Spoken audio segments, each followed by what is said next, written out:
What do you have to say about this? I don't know.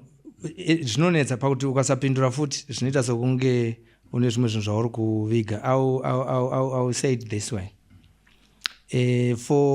For Robert to say that I am a jealous bragger, statement inongondinetsa kuti ndinogozoita jealous bragger sei muupenyu hwake inini. Nyaya yacho payakatangira pandisina kumbotaura because of its own sensitivity, respecting other people's rights and privacy and all the things that people are grieving. Nekuda kwenanhasi, nekuda kwatapiwa makore. Akafana nzira isina kunaka. May his dear soul rest in peace. Hapana media company isina kuikava muno muZimbabwe. So timu ya Robert yakaenda ku prison. Ndobva yano interviewer. Anatafadzwa Shamba na makore senior. Vakati atina zvatakatadza. Vanhu vakauraya tapiwa vari kunze uko. Handiti. Ndobva yaiswa kapo. Vanhu ndobva vakaiona. Handiti. 4 days after yaonekwa handiti. Ndakazofonera vanhu vekwana tapiwa. I'm saying it for the first time. Ndobva ndafonera vanhu vekwana tapiwa ndikati nyaya maiona here kutaura nanatafadzwa. Kwete media ya Robert nanatafadzwa. Maiona here. Zvikanzi taiona. Zvikanzi saka muri kuti chiine zvayo. Zvikanzi tinoda kutopindurawo tiri kutoshaya kuti totangira papi topindurira kupi. Ndikati ndikati saka pana journalist here akambokufonera mushure mekunge nyaya yainaita yabuda. Zvikanzi hapana. Ndikati alright uyai. Zvanzi hapana chi? Hapana.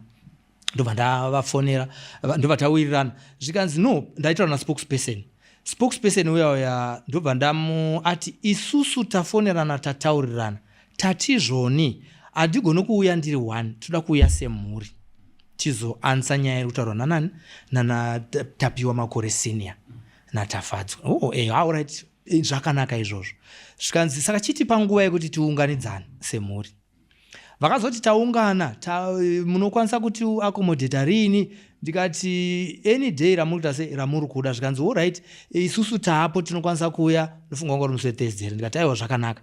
Vasati vauya ndakavabvunza futi mubvunzo wokuti makambofonerwa here futi naany journalist. This was 8 days after yakanga yaitwa netimu ya Robert yabuda. Handiti. Vakati hapana. Akatifonera kumedia yakataura izvozvo taiexpecta kuti vachatifonerawo asi havana. Ndikutaura nezvambuya Beulah ndo vakanga vari spokesperson iwavo ndo vakataura izvo kuti hatinamboita sei hapana ambotifonera. Ndikati okay, asi kumedia iyoyo asi Tete Tilda ndo vaita sei ndo vatifonera. Ndikati madii kuenda kwaTete Tilda because ane bigger mileage. Handiti. Zvikanzi no tangotiwo sekuti ndimi akatanga kutifonera titange kutaura nemi. Tabva ikoko tozoenda kupi? Tozoenda kwaTilda. Ndikati aiwa zvakaita sei zvakanaka. Ndobva waya ndobva taita interview yaya panel vakakwana pa panel 5. Vamwe vase vakanga vari behind the scenes, same family. Ndosaka ndisina kuipindura pa even pandakanyora nyaya ichitaura zvanatafadzwa because it's a sensitive issue.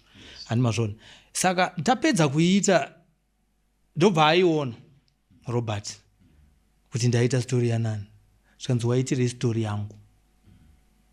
Story yangu handii ndaitanga kuprison saka ndini ndinofanira kuzonointerviewa family yekwanatapiwa makore. Wakaifonera here indaudzwa kunzi hakuna. Handiti handambotaura naye but ndo pazvakaita sei pazvakangotanga zvichibva zvaita sei zvichienda zvakadaro. Ubva afonera vanhu vari close kwandiri vaanoziva achipopotera nyaya iyoyo kuti waitirei story iyoyo. But guess who is saying that? Is Robert, a renowned journalist, award-winning journalist, who is supposed to know that every story is a developing story and it has got legs. Anyone, as long as it's in the public domain, anyone can cover it. Pane kuti ati mwana wamai vangu atora story yandakaita aiita iye. Saka dai yakatorwa naDrummers aitwa torere story yangu. Dai yakatorwa neZim Papers ikanovainterview because vanopinda kamaprison vanoita sese vatora family voivhunza. Dai yakatorwa naTilda aifonera Tilda achiti wainterviewrei vanhu kwafamily kwamakore. Ndeipi media yakanga iri established isina kukava tapiwa makore story. So how do you make it your own? Is it a documentary that is private? No, it's in the public domain. Anyone can cover it. Instead unofanira kutofara kuti yaitwa nemwana wamai vangu. Sevanhu vaishanda vese chii changa chaita kuti musiyane? chakachaita kuti chisiyana ndio ndakaenda ku UK. Ndaenda ku UK ndine maplans angu andakanda ndinawo ekuenda kunoona vana vangu because vari ku UK. Ndasvika ikoko ndobva ndaona kuti ndine opportunity yekuti ndishande ndivake imba yangu iri kubhindura because kunoku ndaadirector vanhu vanomhanya ndaestablisha for 5 years ndichishanda naRobert akunzwisisa vision yangu nekwandoda kuenda nemaitiro atinoita mari handiti nemastandard ndaisa yatinoti red card kana uchienda uchinotora matare ana madzibaba katuka izvinezvi is late unovachaja mari yakati $200 padare rega rega rawaenda ikoko. Ukaenda kuna ambuya mavhu uenda unoita interview ikoko, kana waita interview ikoko dzoka vanobva vakupa 200. Apa ibasa randamudzidzisa rinonzi COD, cash on delivery, kuti uchisvika unotanga wapuwa mari yako contrary to what he was doing as a print media. As a correspondent waipedza mwedzi wese uchisubmita mastories uchibhadhara maybe $7 a story, wobva wazoita se wobva kupera kwemwedzi wozopuwa kamari kako, handitwa zvona. Saka ndamudzidzisa basa iri, akuziva akunzwisisa basa iri, zvinhu zvaasingabvume kuti ndakamudzidzisa, asi chikwadi chekuti ndakamudzidzisa kubva kuti azonzi ane diploma. Ndini ndakamudzidzisa nekuti amai vakaperera panzira kumudzidzisa, achitogara kumba kwefriend yangu anzi Charles Mazorodze. Izvi zvinozvitaura nekuti Charles wacho anouya kwaugara apo kuti zvishuwa ndaigara naRobert kuSouthampton, handiti ndini ndamudzidzisa. Amai havasina mari yekumuendesa kuchikoro kuti apedze diploma rake rejournalism iroro rakazoita kuti aende kuZBC kuti anzi journalist nhasi maoko aya, handiti. Saka munhu iye ashayirwa mari, amai havachakwanisi vabuda basa, wamuendesa kuchikoro ozodzoka kuti iwe ukaita story 1 okuti Jealous Brega ndiani akapa mumwe munhu upenyu, inini kana iye? Ndini ndakamupa upenyu. Not only that, paabuda basa kuya handiti ndatanga ndamutengera laptop, tatenga noti tufoni iya katablet kakatonzi ka laptop kainopetwa so kaipetwa kuti unogona kuti kaita katablet. Mwana wakakati I've never seen a coolest laptop like this one. Iya ive ne laptop yakakreka yanga ine kukona uku kwakato damage ine zikrekere pakati apa achita mastori aya. Paya pandamuti chindiitira wangu mastori aya handitika iye achinyora ake naye aitonyora achito anga akutoziva kuti kana ndikabaya apa zviri correct, asi screen risingaite vanamutumira laptop yekuti anyore mastori ake kwete angu ekukwaisubmita mastories ake, handiti. Then ndazoita story wobva wandiudza muromo iwoyo. Not only that, paakauya kuSly Media TV anga asingagoni kamera, anga asingagoni kuedita, ndosaka aiemaila zvinhu zvaitora nefoni achitumira kuUK because he was not an editor. Ma-emails acho achiripo nanhasi aitumira aripo. Handiti kana ukavhura email inogara iri muinbox mako, waitumira sei zvinhu usigona kuedita iwe uchitumira kuUK? Handiti zviri kureva kuti haugoni. Ndopandakazopa Evans zvandiwandira zvandambotaura paipa. Evans wondieditirawo, kana wapedza kuedita wozonditumira, then internet kunoko yakaita even slow kana kuupload wozonditumira zvapedziswa zvaeditwa Evans uya ndichita se ndichitomubhadhara. So Robert was our first employee muno muZimbabwe, followed by Evans. Handizvo zvona. Saka ndazoenda kuUK ndasiya ndaseta up zvinhu zvese zvaright. Kana waenda kumatare kwana sekuru kwese kwaunenge uchipinda unopuwa 200 wouya nayo. Pandanga ndiripo aenda achitodzoka nayo, handiti. Asi ndichingokwira ndege achindisiya paairport, that's the last day akasubmita mari for 2 years that I've not been kuUK. Ende ndakanyepa kwa DJ Sparks kuti all is well, semubvunzo wambobvunza. Pandakazoona kuti kunyepa kwandaita kuya ndichitry kucover family issues dzisabude in the public domain, handiti. Indiri kuziva kuti pandandiri kuUK aindibira mari, handitika. Ende mazuva iwaya ndo akapisa ng'anga. Taisa an average of 3 pashondo, which is translate to $600 per week. Asi aitaura kuti handizi kupuwa mari, vari kuti tiri kukupa content. Ndosaka paipa ndakanyora kuti is a serial liar, because zvaakanyepa in line neizvinhu zvakawanda. Handiona kutangira pakuti handina kubuda ndikanotaurira vanhu vezimbabwe padj Sparks kuti aindibira mari. Ndakavharavhara ndikati handaikwanisa inini Robert zvinhu zvese zviripo. Mukatarisa papeji pangu ndofuchi zveshuwa, ukatarisa papeji pangu ini ndini nyakubuda futi ndichiti atanga station yake ndichiziva kuti akandibira. Ndaitomuti endai kupeji kwaRobert munosubscribe, zviripo zvandiri kutaura. But iye kana asina jealous abuda kuSly Media kwatakamudzidzisa kamera multi camera productions, kwatakamudzidzisa kuti apote achigona kustreama, kwatakamudzidzisa how to manage a company uchitoitawo HR tichitounza vanhu vachitoita HR solutions what zvese. Akadzidza administration, akadzidza social media marketing under Sly Media TV. Takamupa certificate ine signature yangu handiti wazvo yekuti waita achitrainwa nevanhu vane experience kupfuura vandaishanda navo kuZBC. Saka ndamuempower kudaro zvokuti zvese zvaari kuita I can brag like he has said zvakabva mumaoko angu. Saka kuti mwana wamai vako akutaurire izvozvo, waviga kuti akakubira motikari akatengesa yeyelo handiti yaitotakura hama dzangu, anozotaura kune vanhu vari kunze yeyelo yandakamusiya ainayo ndichienda kuUK, akasara akaitengesa. Ndikamubvunza ndamubvunza mota iri kupi, akandakaendesa kwamakanika. Ko makanika wacho ndeupi tiendeko, because kwaive kunyepa notanga atengesa mota. Nanhasi ndine registration book remota iyoyo handiti. And then wobva ipapo ndamuempower aenda abuda. Ndati inini zvese zvaakandibira zvandakutaurira public ndakaramba ndakanyarara. Ndaita zviri kutaurirwa nevanhu kunzi iwewo Sylvester aita semunhu mukuru. Ndo zvandakaita kudhara. Asi zvandakaita kudhara atengesa mota yangu handiti. Ndakamupfinza futi basa kuSly Media TV, ndamuregerera. Ukaba motikari muZimbabwe handiti, conversion of property it's a crime on its own. The crime in ejeri rinenge rinotapira chaizvo. Unombonakirwa uriko, tikauya tikakuita another chance uri ikoko. Handina kumusungisa. Ndakatadza pakusadaro nepamusaka pekuti adaro akazoenda fedha kunoba mari yacho yakawandisa handiti. Kasystem kekubaka ndakakaona pandakaenda kuUK. Ndakasiya amai vangu vakutotanga kudzidzira kufamba, varwara vakapinda muhospital kuSuburban. Ndichibhadhara $4,000 because I've always been the breadwinner kufamily kwedu, thank God, and it's not my wish kuti munhu wese anga ave nezvikwanisiro. Ndokubva ndaendesa amai 5 days ndichibhadhara $4,000 a day. Munhu akazoya akanditi, you know what, pana pari kudhura, unogona kuenda namai vako kupi kuOntanya nursing home vakanorapirwa iko. Madhokta anoyo achimuonera iko. Ndikaenda iko ndandakubhadhara $4,000 a week. Saka vari vachangorecover ndo pandakaona opportunity yekuenda kuUK.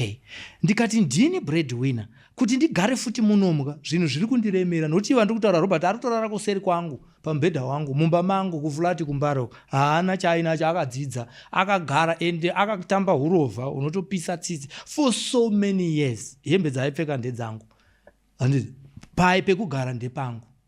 Ndakaona achinyora achipraisa baba. Ndataura kwaDJ Sparks kuti baba wedu wanga wasiri responsible. Kana mutarisa akazvitaurawo handiti. Takadai nemabrothers angu tasingakurana, but izvezvi tiri kuita sei, tiri kufambidzana, tiri kuita sei, but it was bad mazuva iwayo what handiti wazvona.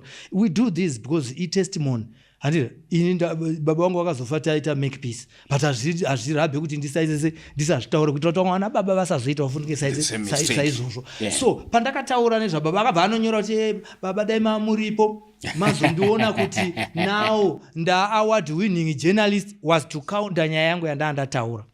Saka paaita counter nyaya iyoyo, chaasina kunyora ipapo ndechekuti akatiza aine mutwini wake baba vari kuprimary kuwedza vakakwira pay forward, achitiza baba ivavo nemudzimai wavaigara naye vabatwa rafu, akakwira pay forward kusvika kubhindura nababa ivavo vauri kutaura kuti dai vanga vari vapenyu. Saka akagumira kupfeka hembe yababa ari kuprimary, haana kuendeswa kusekondari, akaendeswa kuboarding school naamai. He has never written anything about our mother. In instead akabuda pachena akataura zvekuchengeta amai ndizvana Sylvester mafirstborn. Yes, we didn't have a problem with that. Akabuda achingopedza ma-A levels ake takazomisa zvekosi yejournalism akugara kupi kuno kuHarare. Andika, I'm saying this once maybe for the last time. Tiri kuda pachifukuno namakuva. Auya kuno kuHarare akanatsotaura izvozvo kuti munochengeta amai takavachengeta. Ndakavakira amai imba inini mubhindura mutown. Ndaenda kuBritain because yanga iri burden yangu inini. Saka ndikati pane kuti ndivake imba yangu yandiri kuvaka zvine zvimba yandiri kupedzisai ndakanga nditori nayo asi ndakaisa paside ndikati ndivakira amai imba vogara muimba iyoyo handichapota ndichitumira mari yerent because vailoja aivabhadharira rent ndini handiti kwete mamwe masiblings inini vachigara vachembere vaine chiremerera isusu tabuda paTV takutozikanwa kuti vazonzi amai vevana vaya azviite se azviite tapedza kudaro imba nhasi iripo handiti pane one day raakazoita shura akatenga mablankets ake akauya kubhindura akasikopa amai akauya negrosari rake so mafuta madrink mazuva haya nechichi zvazviri mukapaperback so zvakatorwa picture ndiri kuUK amai vakanitumira vakatashurwa naRobert. Handisi kutaura nekuti ndomuvenga but ndiri kutaura kuti munzwisise kuti iyewo pache zvake munhu akaita sei. Pandakaenda kuUK ipapo ndakatanga amai ndavasiya vachirwara ndakatanga kutumira iye mari yekuti tenga chikafu chaamai aitora mari iyo achidya. Ndo pakatangira nyaya yekuti ndizive kuti ndakazozvireflecta na kuti Robert anoita se anotora zvaasina kupuwa. Mari iyo anga asingasise kuna amai vakanyorera tsamba vakadzoka zvako kuUK paunga uri ZBC tanga tichiwana zvikwanisiro iye zvinhu zvatichaita ndikati ko mari yandiri kutumira kuna Robert kanzi ari kuti ndiri kubhadhara zvikwereti zvamukoma Sly because vakasiya zvikwereti zvemuchato wanga wanawo. Muchato wangu ndakachata wanga une macorporates manzwa here akaunza zvinhu handina chandakashota ipapo manzwa pamuchato chandakatadza kubhadhara chete mapictures epamuchato ipapa kwete yese ndandambhadhara deposit nekuti ndaida kukwira ndege saka mari yese andandinayo ndaida kutenga tiketi ndizvo zvakaitwa ndisati ndakazomutumira ndandatomupa fundo chikwere chete chananyanzvi $60. I still remember that amount of money. Ndo paakatanga kuti amai vari kurwara vasinganzwe zvakanaka haana kuti agone kuti atore mari iyo avatengere chikafu iye haazi kusenza but atora mari iyo akuita se akudya haana concern yehealth yaamai. It's a cause for concern. Robert kana ndakumutarisa nawo semukuru wake handiti ndinenge ndichimutsiura kuti zvazvina kunaka. That's why ndakamuemploya aita mhosva iyo yekutanga handiti ndakamuemploya andibira motikari handika ndadzoka kuUK ndaida futi kuti rambe tichishanda tese because ndakauya ndine return ticket ndaudzokera kuUK contract what people say kuti ndakamudzinga ndakumudzinga but ndakanga ndatomunyorera tsamba through our HR department consultant ndikamuti tiri kuita meeting musi weMonday musi wa11 December 2023 achibva aresigna musi wa7 kuti tinoita meeting iyoyo kuti mari uri kuisa kupi ndokubva aresigna hatina kuita closure handina kana kuitwa handover akanditora kuairport akasvika neni kumba kwake akandipa makeys emotikari yangu iyi yanga isiri motikari yake imota yandakatora picture yake ndikaisa sticker pawindow nekuti ndiye brand ambassador wedu weSly Media TV ndiye ari kuonekwa kwese ini ndiri behind the scenes most of the time brand taisa ndiye ari kufamba nayo kubva iri nyowani ndakafamba nayo for 2 weeks nekuda kwokuti I'm not a jealous bragger handiti zvatinazvo ngatishandisei tese kubvira pamubhedha wangu airara ndakatomusiya ndikaenda kuUK aine zvinhu zvangu asi pandakazodzoka futi ndakuda kutora zvinhu izvo zvinotora mubhedha wangu newadhirobe akashatirwa. Paakapinda mukambani makamutrita kunyatsombuditsira pachena here kuti he is an employee oro makangoti chinhu chefamily tichingoita hange anenge achingona ari pazvinhu zvamukoma wake chiri zvinhu chawo chinhu chinonzi chefamily ndechababa naamai chavanotisiyira ndinonzi family business. Mabusinesses ane vanhu vese havana strive masiyiwa hazi mafamily business ayo business razosiyiwa nababa vana vastrive masiyiwa and sorry to use him as an example ndo vanoti ifamily business ikonete kwete vakomana vaningi nakwababa vankuru newanani neumba wakazvarwa nawo newanana ayo kana atori ndakamupa contract akasaina zvinhu zvedu zvaimprova we are turning professional handitika ndiri kumupa salary handitika inini wacho handisi kutowana salary iyoyo asi ndiri kumba salary natanga chimba mari dziya dzepasvondo dziya which translated to $80 per month rent yake plus $25 every week which is $100 and saka aitambira 180 at the inception of this company saka he never struggled because there is what ndi ari kuti manyira ari kuita run around zvangoti nakei ndakabva ndazomuti chiresigna ku newzimbabwe.com ndauda kuti usenze full time ku Sly Media TV ndokwidza salary yako ndipe mari dzako dzauri kutambira ku newzimbabwe.com ndidzione so that ndokupa salary inoita kuti usaita double dipping kuno kuchisenza uchishanda uku akuziva kuti akutoemployiwa haana kundipa akandivanzira anombondipa ndikangoti what $300 is okay ndakaresearcha ndikaona kuti ana ZBC vanotambisa vamwe mari ichi watu ndobva ndaita ndobva ndotanga kutambisa $300 ichibva ipapo ndobva yapinda $500 yabva $500 ndobva yapinda $750 yapinda $750 ndobva yapinda $1,000 not because he's educated but ndiye confident ndiye wangu ndiye next of chichaita kuti mukwidze mari progressively. What I wanted kana munhu achishandisa kamera yako neequipment yako nemota yako ukamubhadhara anobata kambani zvinhu zvako zvakanaka haachati kana ane mota yako ukamutuma kuenda kugokwe ozadza mota nevanhu achipirota because haana mari muhomwe haachati kamera yeye kana tiine mvura yodirwa pakamera yobva yafa munhu ukasamubata zvakanaka anokusabotecha kana musikana webasa ukasamubata zvakanaka anotora toothbrush yaunogezesa mazino oikweshesa mutoilet oisiya irumu ouya uchigeza netsvina ukasamubata zvakanaka. Ndaimubata zvakanaka kuita kuti akafunda haana kudzidza zvekuti tingati ane degree haana handiti ane diploma iro ratakamupedzisira kuti ariite akazoita PR handiti dzake dzaakaita but palevel yedu yeSly Media we didn't need even PR dzacho idzodzo because dzasina basa neso but ndiri kuti is my next of kin pamwe pacho pandakamukwidzira mari ndipekuti akanga ane paaitambira 750 ndakati waane matwins ndakuitsa salary yako pa $1,000 handiti pandiri kumupa mari iya ndiri kutoziva kuti mwana waamai vangu ndii family handiti kumba kwake kuti kusaita matambudziko emari chichida kuti asenze pfungwa dzake dzese dziende pabasa not because kuti is exceptional zvazvo kuti ndabva ndatoti ndoita he is an average like myself takatongofanana ini naiye I wouldn't say he's better kana kuti chichi takafana IQ yekwatafuma nei IQ yekwatafuma nei takafana tiri mabroadcaster we are not the first broadcasters kuna bamudiki vaka the late vainzi Jomo Chikova vaita nziyo dzechimurenga vari kuMozambique vainzi Jomo Chikova vakauya vakazozita futi paradio is our first broadcaster in our family saka ndo tsoka dzatiri kuita dzatiri kuteera idzodzo dzavo idzodzo so aramba kupinda muHR meeting abuda ikoko manje akatanga kushudza vanhu kuti Sylvester statement haisi nyowani kai yekuti Sylvester hapana zvaanoziva zvemedia yakagara achitaura masubordinates because maemployees angu maemployees ekunet anodirei kuona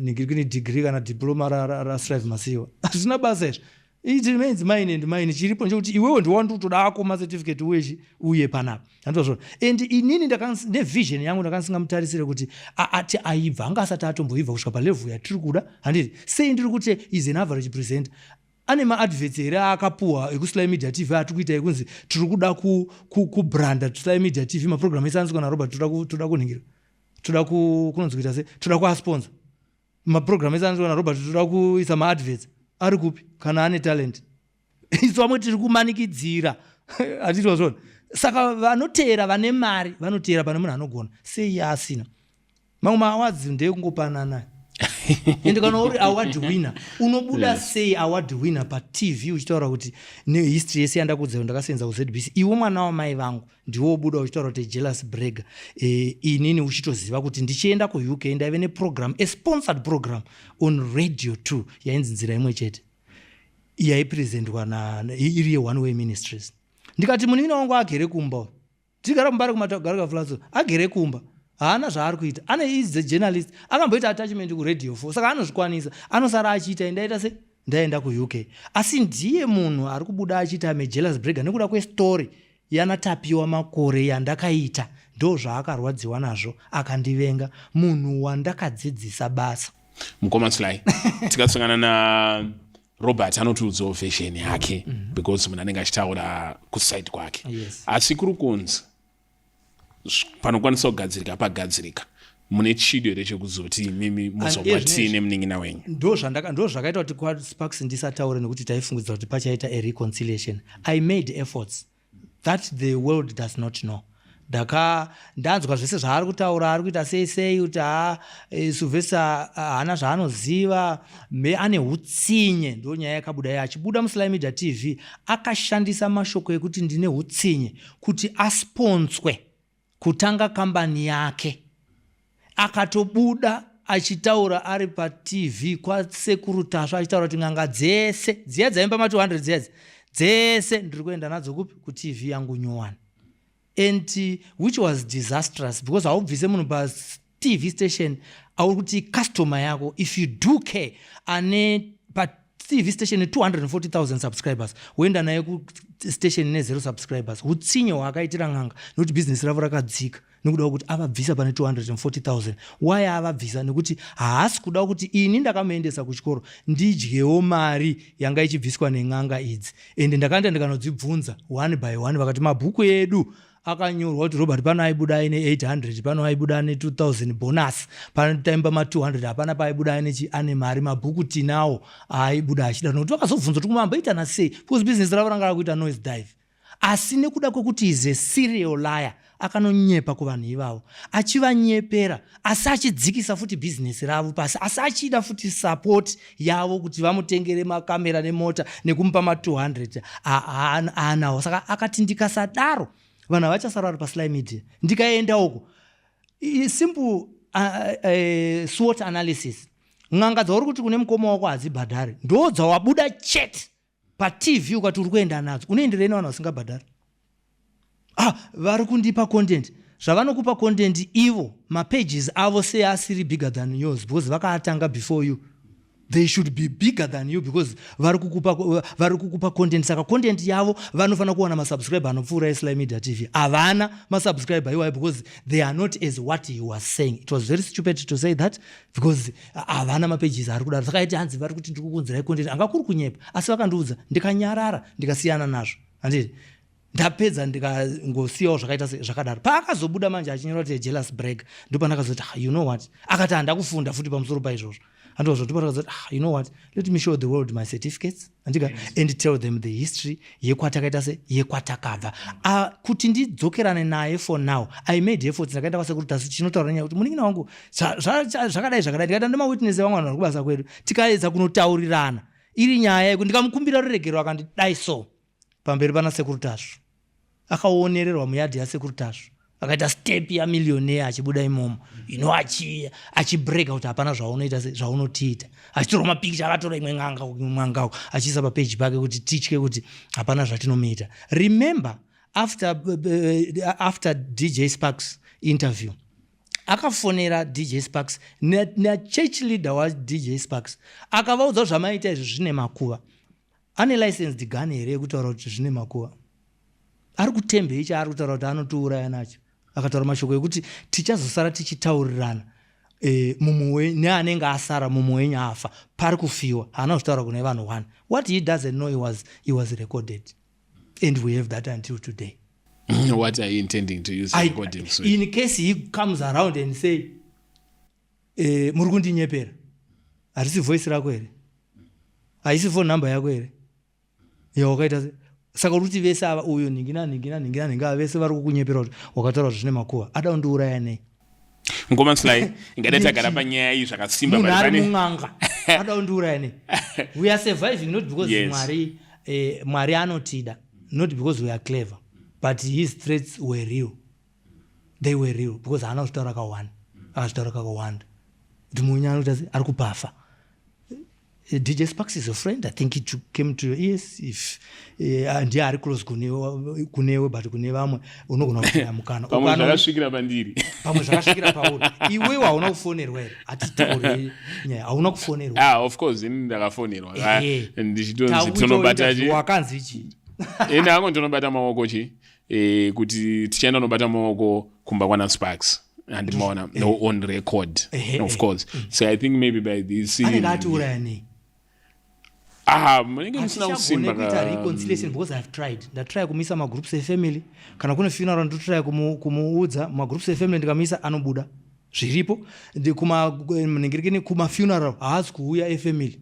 Sekuru vedu vakachengeta amai kubhindura vaive nemabusiness amai vakatanga kusenza mushopu yavo vasiyana nababa ini ndiri grade 6 ndipo vakasiyana nababa amai vedu vakachengetwa nasekuru vanga vainemba kuhighlands uku ndo vaive nebusiness raive kubhindura ndo zvakaita kuti pese tave kubhindura sekuru ivavo vakashaya. May he is so rest in peace. Anditi Robert akaendeswa kuboarding school naamai ina handa kuenda kuboarding school nevamwe vana vakaendeswa kuboarding school ina handa kuendeswa kuboarding school nekuti amai vaisenza mushopu yasekuru ivavo.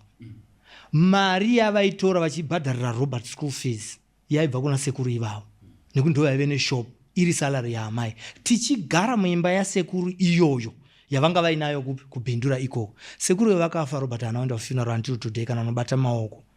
Inini wakanditadzira inini nitakatadzira nationa nandiri kusekuru vakachengeta amai vako varambwa nababa vako amai vakakuendesa kuchikoro amai vanga vasingarare vachiruka majuice vachitengesa vachisupplementa mari yekubasa kuti Robert nevamwe vaende kuboarding school. Amai vakanga vasingarare vachitenga bhutsu kukonte kuNorton vachitengesa kuti Robert nevamwe vaende kuchikoro kuti ndakazoenda kuna amai ndapedza chikoro ndakubva kuna baba. Asana Robert vakatiza vachiri vadiki kuna baba vakaenda unogara kuna amai. Hakuna zuva kana one raakambonyora paFacebook achitaura zveupenyu hwaamai. Hanzvadzi yavo inoshaya haende kunobata maoko. Tobva ipapo tobva taenda kumukoma wedu wakwababa mukuru akashaya akangotumira mari yechema thank God haana kuenda iko kunobata maoko asi kumariro eng'anga dzakabirwa nehama dzakafirwa nehama dzako Robert anenge ariko sei asingade kuuya achisangana. Saka the reconciliation is out of it. Asi mukoma nekuda kwekuti he was born aine a rebellious spirit. Sekuru vedu baba vasati vafa achiri mudika ari kuprimary sekuru vakataura vakati iwo kuti uye muno mumusha unofanira kutanga waapply tsamba ari mudiki handiti to show his aggressiveness. Robert akabuda pasocial media ari kukwachamisa kumbare uko akabatwa nemajaketi nevanhu akadai so nejaketi rakanzi Sly Media TV handiti akaramba kuti ndozivana nachamisa munga ndiseche ndichipinda muground akanetsa nevanhu vesecurity. Munhu anoti zvandiri kuda inini ndoita hapana anoita se anondidzivisa zvakazara pasocial media.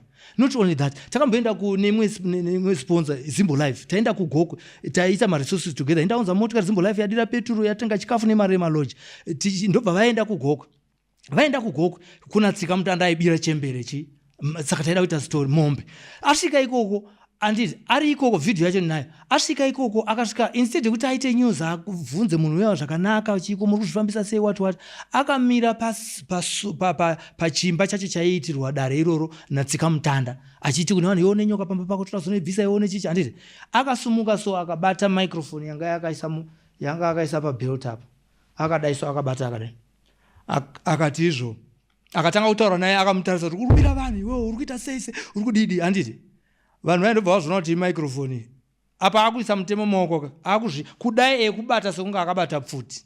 Video ndinayo iripo akadaiso ndobva ati uya chichi watu azviita musiyid kana mupurisa kana chichi plain clothes policeman akamhanyiswa akamhanya 30 kilometers netsoka akauya nematuzu pasi petsoka yakapa. Ndikazofonera commissioner ndikati muningi wangu akuda kuurayiwa nevanhu anani takazopuwa ndikabva driver kunoku ndikanotora vanhu ndikapuwa vanhu nadespo wokugokwe tikaenda nembwa nechichi nepfuti nechi takazonobata munhu uya tikaona asina mapepa ekuita seehun'anga achibva tamusiya amustokisi pagokwe ndobva ndakontinya nekuita mastories aanga aita. Munhu ari angori aggressive ende kune vakadzi havade vanhu vechikadzi nekuti kana achiudza amai vako kuti munochengetwa nevarume ende akagara muno muHarare kubva apedza chikoro amai havana mboya kuzorora pamba pake not even one day. He was born 1972 akapedza chikoro ane 17 years akaita 18 years akapedza kosi yake akazotanga kushanda kuZBC hapana dhera akamboinvita amai kuti vazopinda mumba make hakuna kana one day asanogona kutora vanhu vekuatezvara vake vachiva vachigara kumba kwake amai vake achivasiya vakakuendesa kuboarding vanga vasingarare vachiita kuti uwane chikoro unonyora baba vakanga vasingakuendesa kuchikoro vasingakutengerei havana kana kukuendesa kuchikoro unoti I wish you were alive uchitaura izvo achikuzi kutsvinya here ikoko. Komanslai muchitanga kutaura matara nhau dzechechi zvakanyanya saka ndiri kuunderstand ndotaura nemunhu wechitendero zvekudaro mumwoyo menyu pasina kuti vanhu tikufanira kuzofambidzana nekugara mudzimba dzimwe chete tichiratidza kudanana mwoyo menyu makamuregerera here munin'ina wenyu? Ndakamuregerera. That's why ndichimuedha mumafamily groups. That's why ndichimudza kuti sekuru vashaya kuhighlands. That's why ndichimudza kuti mukoma vashaya kumusha. Izvozvizvi tiri kuenda kumusha tine prayer iri kuitwa pamba pedu kumusha. Ndakamuisa mugroup akabuda asina kuregerera mwendiyani, akandibira ndi asina kundiregera. Asi inini ndinoziva kuti bhaibheri rinonditaura kuti rega kupedza zuva wakatsamwa, nekuti zvinotora zvandiri kuda kupuhwa naMwari inini.